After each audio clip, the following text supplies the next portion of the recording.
What if I told you that the very struggle to control your anxiety is what keeps it alive? What if I told you that for over 2,000 years, the Buddha revealed a path that does not fight against your restless mind, but instead shows you how to observe it with such clarity that the anxiety dissolves on its own? I have walked this path for many decades, and I have seen countless souls find relief not through more effort, not through more control, but through the ancient practice of letting go. This is not a mental trick. This is not another technique to add to your already exhausted mind. This is the path walked by the Buddha himself and countless enlightened beings who discovered that freedom comes not from grasping, but from releasing our attachment to the very thoughts and feelings that torment us. Before we continue on this journey together, I invite you to perform a simple act of symbolic release. In the comments below, write these words: I release attachment and embrace impermanence. This is not magic, my friend. This is a gesture of your willingness to empty your mind of the burdens it carries, to make space for the peace that has always been waiting beneath the noise.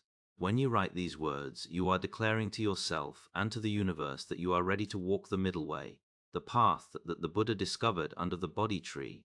Let me share with you something that might seem strange at first.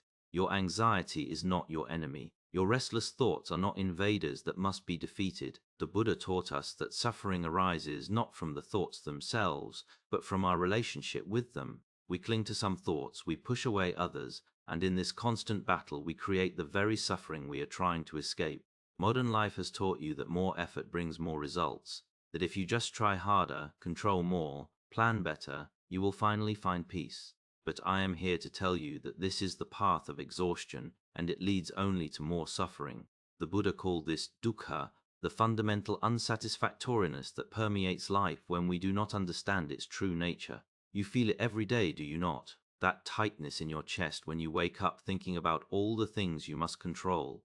That exhaustion when you lie down at night, your mind still racing with worries about tomorrow. That frustration when, despite all your efforts, life continues to unfold in ways you did not plan. This is the suffering born from attachment, from the illusion that if you just hold on tightly enough, you can make everything permanent and secure. But here is the truth that the Buddha discovered, the truth that changed everything. We suffer because we are fighting against the fundamental nature of reality itself. We want things to stay the same, but everything changes. We want to hold on to pleasure, but it slips through our fingers. We want to avoid pain, but it finds us anyway. We build an identity, a sense of self, and we defend it desperately, not realizing that this very grasping is what creates our prison. The modern disease is not anxiety itself. The modern disease is avidya, ignorance of the truth about how things really are. We have forgotten that trying to control the uncontrollable is like trying to stop the river from flowing or the seasons from changing. Over 2,500 years ago, a prince named Siddhartha left his palace in search of an answer to human suffering. He tried extreme asceticism, depriving his body of food and comfort until he nearly died. He tried indulgence, surrounding himself with every pleasure imaginable. But neither extreme brought him peace.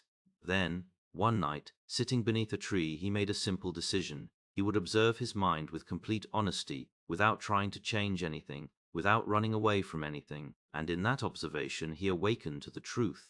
He became the Buddha, the awakened one, and he spent the rest of his life teaching others how to find the same freedom.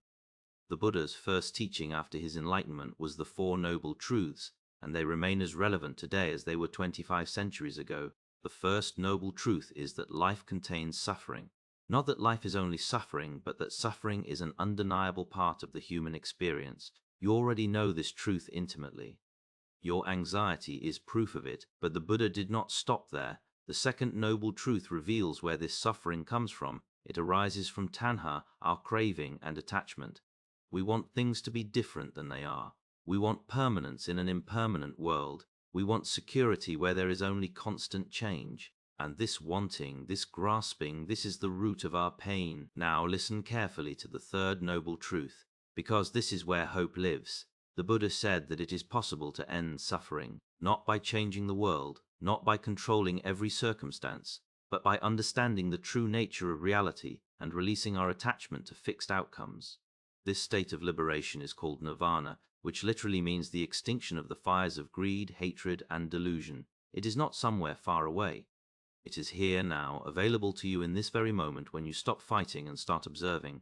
And the fourth noble truth is the path itself, the way to reach this liberation. The Buddha called it the Noble Eightfold Path. Right view, right intention, right speech, right action, right livelihood, right effort, right mindfulness, and right concentration. I know these words might sound abstract, so let me make them simple for you. Right view means seeing clearly that everything is impermanent, that clinging causes suffering, and that there is no permanent, unchanging self.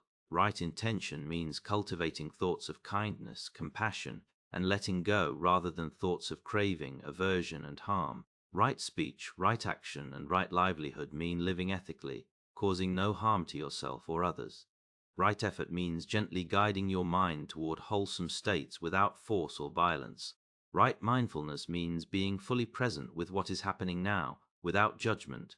And right concentration means training your mind to rest in calm, focused awareness. This is the path that leads from suffering to freedom. But to walk this path, we must first understand the nature of the reality we are walking through. The Buddha taught us the three marks of existence, three characteristics that apply to everything without exception. The first is anicca, impermanence. Everything that arises will pass away. Your thoughts arise and dissolve like waves on the ocean.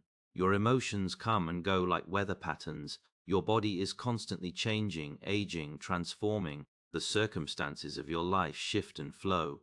Nothing stays the same, not for a moment. The flowers bloom and then they wither. The seasons turn in their endless cycle. The people you love will change, and one day they will die just as you will. This is not pessimism. This is simply the truth.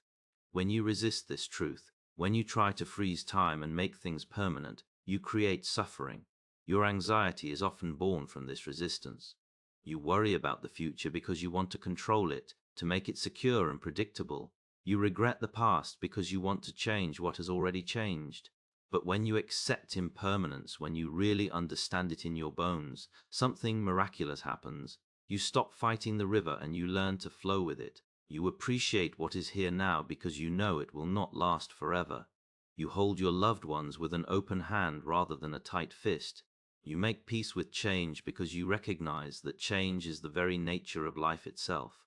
The second mark of existence is dukkha, the suffering or unsatisfactoriness that comes from clinging to impermanent things. As long as you are attached, as long as you are grasping, you will experience this fundamental dissatisfaction. Even moments of pleasure become tinged with anxiety because you know they will end. Even your achievements feel hollow because you immediately start worrying about losing them. This is not because there is something wrong with you. This is the natural result of trying to find permanent happiness in an impermanent world. The mind that grasps is the mind that suffers. The third mark is anatta, non-self. This is perhaps the most profound and liberating teaching of the Buddha, and also the most misunderstood. The Buddha looked deeply into experience and asked, "Where is this self that I think I am? Is it in my body? But my body is constantly changing, so how can it be a permanent self? Is it in my thoughts? But thoughts come and go. They arise from conditions and dissolve. Is it in my feelings? But feelings are like clouds passing through the sky of awareness. What the Buddha discovered is that what we call the self is actually a constantly changing process, not a fixed thing. It is like a river that we give a name to, but the water is never the same from moment to moment. When you understand this deeply, when you see through the illusion of a separate, permanent self, a tremendous freedom arises. So much of your anxiety comes from defending and protecting this idea of who you think you are. You worry about what others think of you, about whether you are good enough, successful enough, worthy enough. But when you see that this self is just a story, just a pattern of thoughts and memories and conditioning, you can hold it much more lightly. You can laugh at your own seriousness. You can stop taking every thought and feeling so personally. This is the liberation that comes from understanding anatta. Now let me guide you into the practice, the actual technique that will calm your anxiety in just 10 minutes. Find a place where you can sit comfortably, where you will not be disturbed. It does not need to be perfectly quiet. The Buddha practiced in forests where birds called and leaves rustled. What matters is your intention to be present. Sit with your back straight but not rigid, allowing your body to be alert yet relaxed. Close your eyes gently, or if you prefer, lower your gaze to a spot on the floor in front of you. Begin by bringing your attention to your breath. You do not need to change your breathing. Do not try to make it deeper or slower. Simply observe it as it is. Notice the sensation of air entering your nostrils, cool and fresh. Notice your chest and belly rising. Notice the pause at the top of the breath. Notice the air leaving your body warm and soft. Notice the pause at the bottom. This is mindfulness, this simple act of paying attention to what is actually happening in this moment. Your mind will wander. This is not a failure. This is what minds do. When you notice that your attention has drifted to thoughts, to plans, to worries, simply note it with gentleness and bring your attention back to the breath. No judgment, no criticism, just a gentle return again and again. As you continue to observe your breath, you may notice that anxiety begins to arise. You may feel it as tension in your chest, as tightness in your throat, as a churning in your stomach. This is the crucial moment. This is where the ancient wisdom of the Buddha meets your actual experience. Instead of trying to push the anxiety away, instead of trying to control it or fix it, I want you to do something radical. Welcome it. Bring your full attention to the physical sensations of anxiety in your body.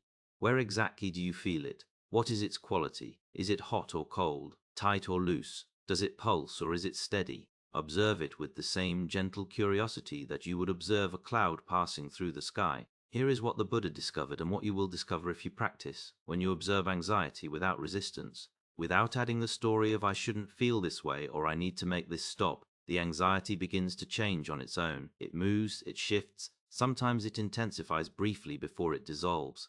Why does this happen? Because anxiety is maintained by resistance. It is kept alive by your fight against it. When you stop fighting, when you simply observe with mindfulness, you are no longer feeding the fire. You are practicing the middle way, neither suppressing the feeling nor being overwhelmed by it, but meeting it with clear, compassionate awareness. This is very different from what you have been taught. The modern world tells you to distract yourself from discomfort, to avoid pain, to seek constant pleasure, but the Buddha taught us that this avoidance is what creates the deepest suffering. When you turn toward your experience with mindfulness, when you have the courage to feel what you are feeling without running away, you discover that nothing lasts forever. The anxiety that seems so solid and permanent is actually a flowing process of sensations and thoughts. You watch it arise, you watch it change, you watch it pass away, and in that watching, you are free. You are not the anxiety. You are the awareness that observes the anxiety. This is the wisdom of non-attachment. As you continue this practice, bring to mind the teaching of impermanence. Say to yourself silently, this too shall pass. Whatever you are feeling right now, pleasant or unpleasant, it will change. The tightness in your chest will loosen. The worried thoughts will slow down. Not because you forced them to, but because you allowed them to follow their natural course. You stopped interfering. You stopped trying to control the uncontrollable. And in that stopping, that releasing, peace has space to emerge. Now ask yourself this question and let it rest gently in your awareness. What happens if I simply observe this thought without grasping it? What happens if I let this feeling be here without trying to change it? Do not rush to answer. Just let the question open up a space of curiosity and gentleness. This is the practice of letting go, not forcing anything away, but loosening your grip, opening your hand, allowing things to be as they are. This is the profound simplicity of the middle way, not too tight, not too loose, not suppressing, not indulging. Just this moment, just this breath, just this sensation, met with clear, kind awareness. After practicing in this way for 10 minutes, you will begin to notice signs of a shift. There is a quality of lightness that was not there before, as if a heavy coat has been removed from your shoulders. Your breath flows more easily, more naturally. The tightness in your body has softened. The racing thoughts have slowed down, leaving gaps of quiet between them. This is not because you achieved something or gained something. It is because you stopped doing the thing that was creating the tension. You stopped fighting, you stopped grasping. And in that stopping, your natural state of ease and clarity could reveal itself. The Buddha compared the mind to the sky and thoughts to clouds. The clouds come and go, sometimes dark and heavy, sometimes light and wispy, but the sky remains unchanged, vast and open. Through mindfulness practice, you learn to rest as the sky rather than identifying with the clouds. You see your anxious thoughts arising, and instead of believing them, instead of becoming them, you simply note, there is anxiety, there is worry, there is fear, and because you are seeing them, you are not them. You are the awareness in which they appear. This clarity, this ability to observe without getting caught, is what leads to equanimity. Equanimity is not indifference or numbness. It is a profound balance of mind that remains steady, whether experiences are pleasant or unpleasant. It is the wisdom that understands that everything is impermanent, that clinging to pleasure or pushing away pain only creates more suffering. When you cultivate equanimity through mindfulness, you find that you can face life's challenges with much more grace. Anxiety still arises, difficulties still come, but they no longer overwhelm you because you are no longer adding resistance to them. You meet them, you observe them, you allow them to move through you, and then they pass on, as all things do. This is the journey toward nirvana, toward the extinction of suffering. It is not some distant goal that you will reach in another lifetime. It is available right here, right now, in this moment when you release attachment and rest in awareness. Every time you choose observation over reaction, every time you choose acceptance over resistance, every time you choose presence over distraction, you are walking the path that the Buddha walked. You are practicing the ancient wisdom that has brought peace to countless beings throughout history. I want you to understand that this practice is not about becoming perfect or never feeling anxiety again. It is about transforming your relationship with your experience. It is about discovering the freedom that exists even in the midst of difficulty. The Buddha himself experienced pain in his body. He experienced challenges in his teaching, but he was free because he understood the nature of these experiences and did not cling to them. This same freedom is your birthright. It is not something you need to earn or deserve. It is what remains when you stop creating suffering through attachment and aversion. Let me share with you one more essential aspect of this practice: compassion. As you observe your anxiety, as you notice your worried thoughts and tense body, meet all of it with profound kindness.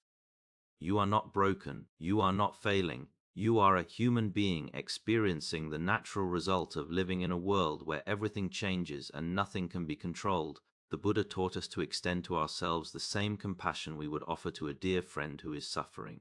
Place your hand on your heart if you wish and say silently, "May I be at peace. May I be free from suffering. May I accept this moment as it is." This is not self-indulgence. This is wisdom. You cannot fight your way to peace. You can only love your way there.